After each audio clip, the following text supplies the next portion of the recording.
to do the LKA, the Let's Kick Ass Roundtable presentation. So let's invite up our four panelists today. Bob Bask. Bob, are you over there? We're going to do this in, we do this in order so we have it right. Luis Villanueva. Let's see, Alex Snell. Andrew Taines. So let's have everybody raise their hand. Bob, raise your hand, please. Luis, is everybody in order? Alex and Andrew. All right, so we have you in the right order. Now, in terms of microphone for this, are we going to take the microphone from here and move it along? Let's make sure that we don't. I might try to click. You want to start here? Oh, you want to click it? Let's see if it works. All right. For the computer.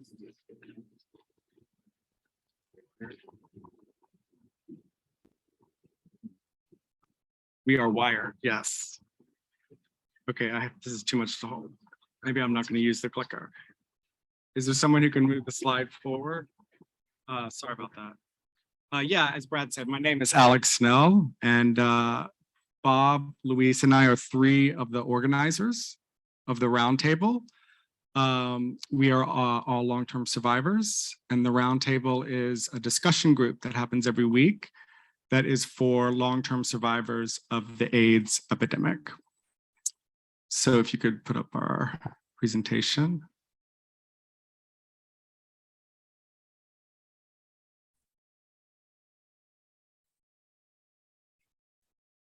This gives us all a moment to take a deep breath for our presentation.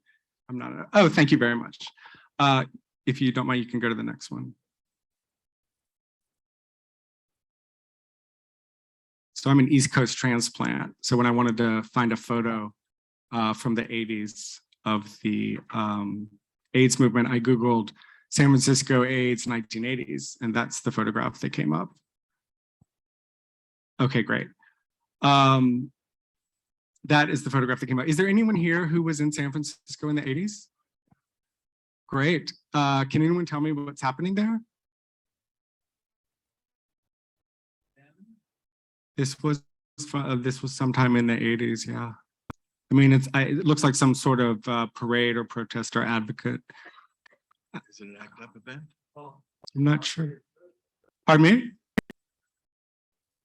Yeah.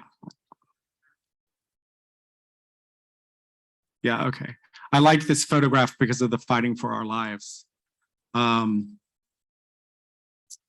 So those of us here who became HIV positive, we can actually stick with the photograph. Yeah.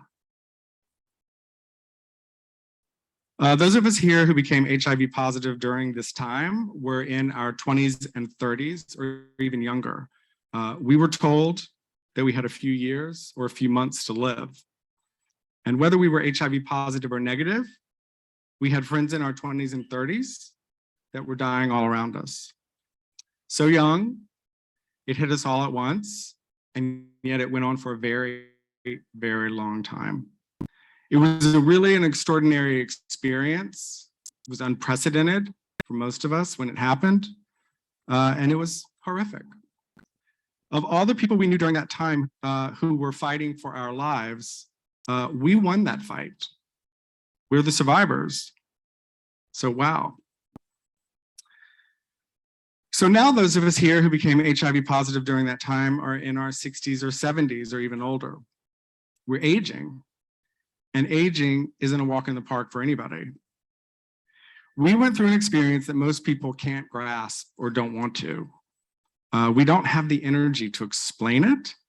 Many of us have health conditions or disabilities that are exhausting to live with. And that can feel really isolating. This huge part of our lives that continues to haunt us physically, mentally, and emotionally, that seems forgotten. So we need to talk. We need to talk to each other so we don't have to try to explain what happened. We all lived it. We need to talk about what we lived through then and survived, and what we're living through now. we're still fighting for our lives. And that's why we created the roundtable. So next slide, please.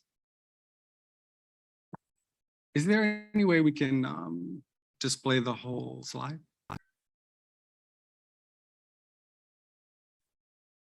Okay.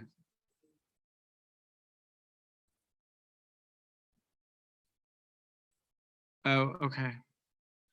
Okay, so the roundtable is a weekly drop-in discussion group where long-term survivors of the AIDS epidemic can make connections and build community through conversations. Sorry, we say survivors of the AIDS epidemic because you don't have to be HIV positive to experience the lingering effects of what our community went through in the 80s and 90s. Next slide. So the Roundtable is a program of Let's Kick Ass Palm Springs. You've heard us referenced here today a couple times. We are the local chapter of what I think of as a movement to advocate for our existence as a community and our needs as long-term survivors of the AIDS epidemic. Since we started in 2015, our focus has primarily been on social events. We have monthly events like potlucks, pizza night, bowling. We meet for coffee twice a month, and our next one is tomorrow at 11 o'clock at Ristretto in Palm Springs, if you'd like to join us. We also have some special events. On October the 1st, we have rented a bus to go up to Idlewild for Idlewild Pride. I believe there's still some seats available for that as well. So while our social events are a great way to meet new people and to spend some time together, there were some of us among the members who felt that there was a need and a desire to form some deeper connections and cultivate some meaningful friendships to break through the isolation that many of us feel that Steve talked about earlier. And one way to do this is through conversation. We need to talk with each other. Next slide. So these are some of the things that the organizers have learned over the past year in running these groups about what seems to be most powerful and what people really want to talk about. People want to tell our stories of living through the AIDS epidemic.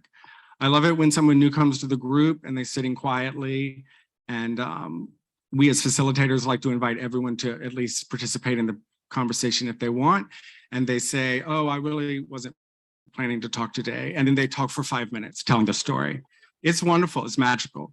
You know, it's 40 years later. And so now we really want to talk about the effects of HIV and aging on our lives today.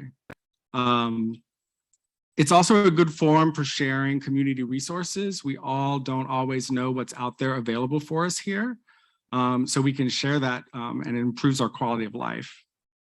And people often find that it is a safe space if they're coming out of some severe isolation. And again, because you don't have to explain yourself, you don't have to explain the way you look, you don't have to explain what you went through, you don't have to explain the way you feel. One of our participants says, you know, it's just so wonderful to be in a room full of people who get it, you know? So that's my introduction, and I'm going to hand it over to Bob now. What we're going to do today is we're going to talk about kind of how we started the roundtable. It was a grassroots effort, and then what our meetings are like. Maybe they're a little bit different than some groups that you've been to in the past. And then we have Andrew Taines here, who has been a faithful member of the roundtable since we started about a year ago, and he's going to talk with you all about what his experience is as someone who's participating. Thanks, Alex. Hi, everybody. My name is Bob Baskin. I'm one of the volunteer facilitators of the roundtable. If we could move the slide forward, I think it's the next slide. There we go. So essentially, there were 4 steps that general steps that we took to get this project started and off the ground and running. So the first order of business was to conduct a focus group to determine what people were looking for and to gather their feedback and other suggestions that they might have. So that was done over, of course, in COVID time and Zoom. And it's also, I think, important to note that this was purely a grassroots effort that emerged from the long-term survivors themselves. So this wasn't somebody's trying to like determine a program of what our needs were. It was coming directly from the long-term survivors. So the information from that focus group was sifted down, and it was determined that a discussion group of some sort was an unmet need that many in the focus group expressed an interest that they would like to attend. If you could move the slide forward one. And then, so our second step was we sent out a written survey to the organization's mailing list, and we asked people to respond to some various questions. And the response to the written survey exceeded our expectations. We received more than 60 topic ideas from people about topics that they wish could be discussed in a group that we were talking about. And the topics that we were given from people were everything from fun and light to pretty heavy and deep. So it was a wide range of topics. Next slide, please.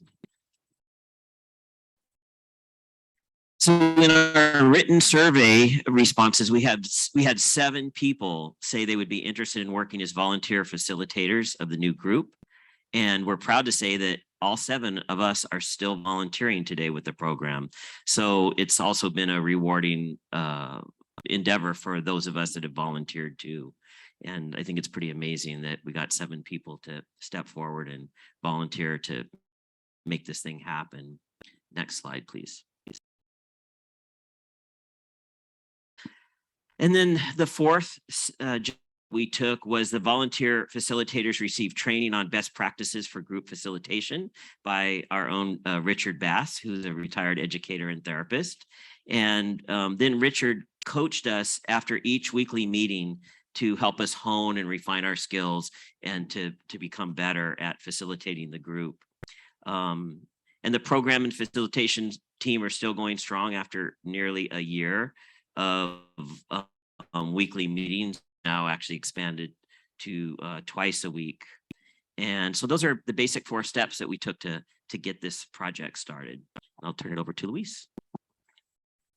Hello, everyone. My name is Luis Villanueva. And next slide, please. Okay.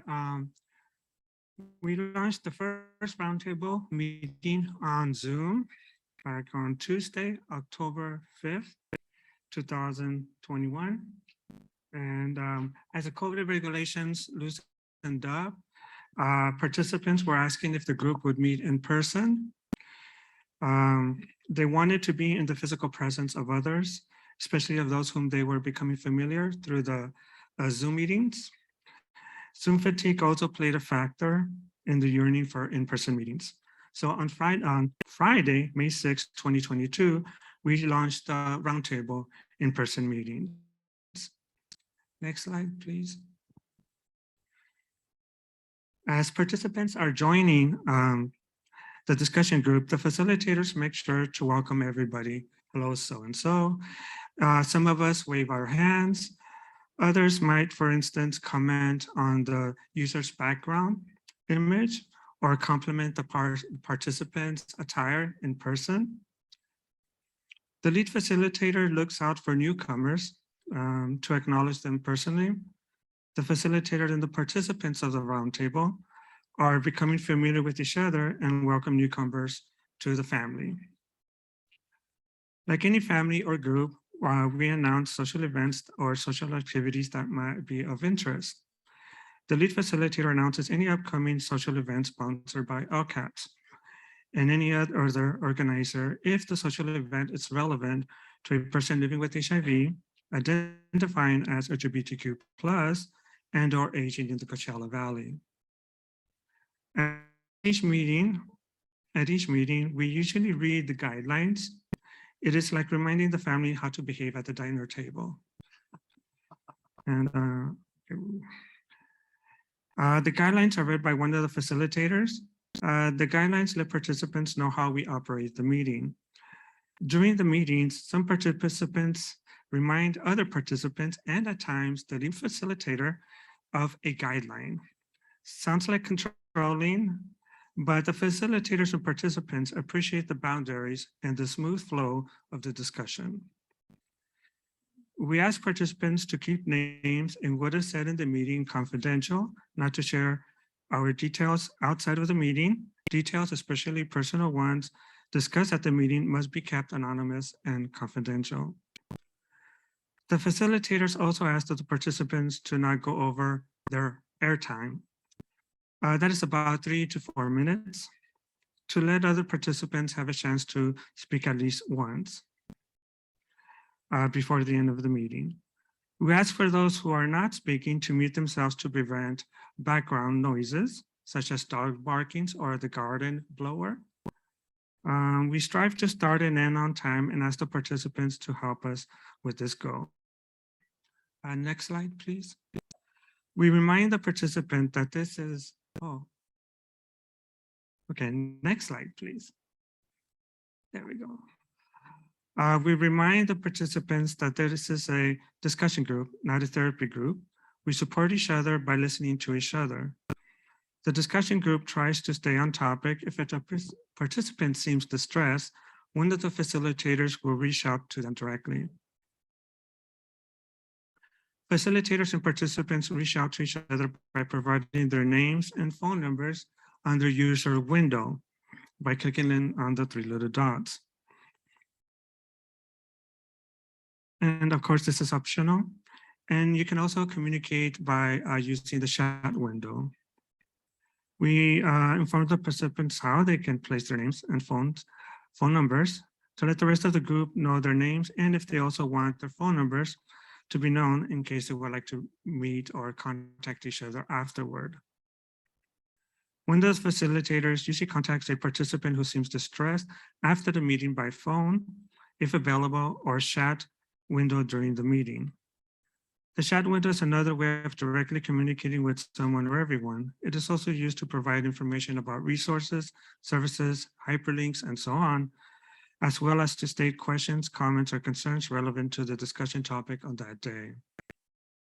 Next slide, please. Oh, okay. Here are some examples of discussion topics. Participants want to have topics that go beyond talking about the weather, such as topics that are relevant to our lives and allows people living with HIV and aging share their stories. Topics that are not easily discussed at other group meetings. The topics are selected monthly and shared on the LKAPS newsletter. By having we also send out email reminders. By having a discussion topic, participants will know what will be discussed on that day. We listen to participants when it comes to knowing what they would like to converse about. Sometimes an idea for a topic is brought up during a meeting, and it would be noted as a potential topic for another meeting. And the participants have expressed appreciation. The roundtable is a peer discussion group. Next slide, please.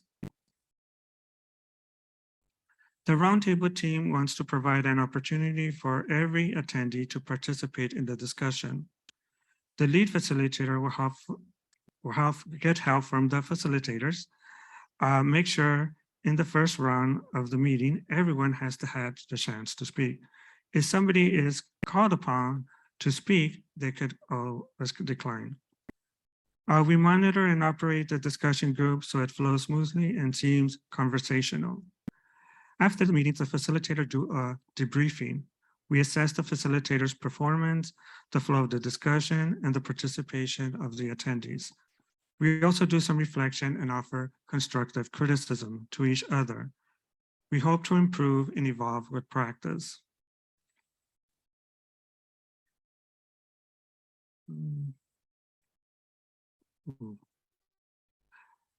Next slide, yeah, okay. Consensus when making decisions regarding the roundtable discussion group, ranging from how it operates and is promoted. We democratically decide on discussion topics. I think, yeah. And by selecting from ideas provided by participants, heard, read elsewhere, or conjectured it. We also, the facilitators, make sure there is a rotation of the lead facilitator for rotation, so every facilitator has an opportunity to facilitate each month. Okay. Next slide, please. We're responsive to feedback, reading format. Regarding format, topics, logistics, and to the evolving needs of the group, the roundtable is open to suggestions. The roundtable discussion group is part of Let's Get Cast. You can find the Zoom link and the address at the LKAPS website. The best way to know what the topics of the month will be is to register there. You can also subscribe to emails on other social activities and events sponsored by LKAPS. We do have flyers for the, somewhere, I think in the back, at the table, in the other room. Thank you. Thank you. And now I pass the mic to Alex. Thank you, Luis. So now I get to play James Lipton and do a little Q&A with Andrew, one of our, as I said, faithful participants. So what's your favorite word? Wonderful. All right, that was just a joke, guys. So you've been coming to the roundtable for about a year. What keeps you coming back? Yeah, I started from the beginning, and I don't know that I came up with the idea, but I certainly supported it when it was suggested. I'm glad you talked earlier about the past and the history of our experience living with AIDS for at least 40 years. Some of us are 5 years, 10 years, and I'm 40 years on. And I find it really valuable to reflect on what we've been through and what our history has been and what our stories are. I think we all have stories to tell about our experiences over these many years, whether it's long or short. And I find it valuable that we discuss it together and experience what each of us have gone through at different times. Thank you. Can you think of a topic or discussion that particularly stuck with you that we've had? Well, there are many, and for me, as I just said, I'm interested in our history, the things we've experienced from the past and going into now, things like how we've been dealing with medications, how we deal with our doctors, how our isolation experiences. So it's the personal experiences that we all have. I know we had a very emotional discussion group when, and I think that was good, given that it was a top Father's Day, and yet that seemed best topic, and I think it was valuable that we dealt with that sort of emotional experience for all of us. Yeah, one of the things I think might have surprised us is we have relatively frequently spontaneous expressions of emotion. We're all carrying a lot, so thank you, Andrew. Final question. I know that you also have been going to kick-ass social events probably for a while. How would you say the roundtable is different than the other events that we have? Well, social events are good, and they bring us together. But particularly for me, I want to have a little deeper conversation, and it gets to, as I say, the emotional aspects and the history of what we've been through and are still dealing with today. It's all part of our stories, and we all have stories to tell of what we're experiencing now and what we've experienced in the past. And I also just think that it's just a wonderful group. I've been through support groups in the past, but this feels very different because I guess we get to tell our current and past stories than what often turns into gripe sessions. That sometimes some other support groups.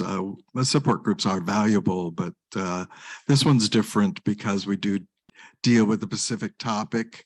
And I also just wanted to mention that I'm really impressed with what the facilitators have done in their training and how they keep the meetings moving and organized and on topic, and that we get to really focus on whatever that issue and discussion is of each session. All right, thank you, Andrew. Your check is in the mail. I just want to conclude. Oh, yeah, let's please.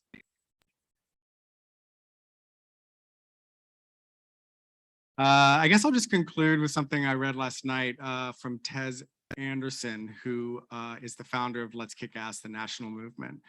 He says, the meme that we lost an entire generation to AIDS is wrong. We lost much of a generation, but there are many of us still here surviving against the odds. So I hope that if you are inclined, you will feel free to join us at one of our meetings coming up. As Louise said, Tuesday at 4, we meet on and at a community room in the Palm Springs. So thank you for letting us come. Andrew, you want to say something else? Finally, if heaven exists, what do you want to hear God say when you get to the pearly gates? All right, everyone reflect on that during lunch, okay? And we'll discuss our answers afterwards. Thank you, guys.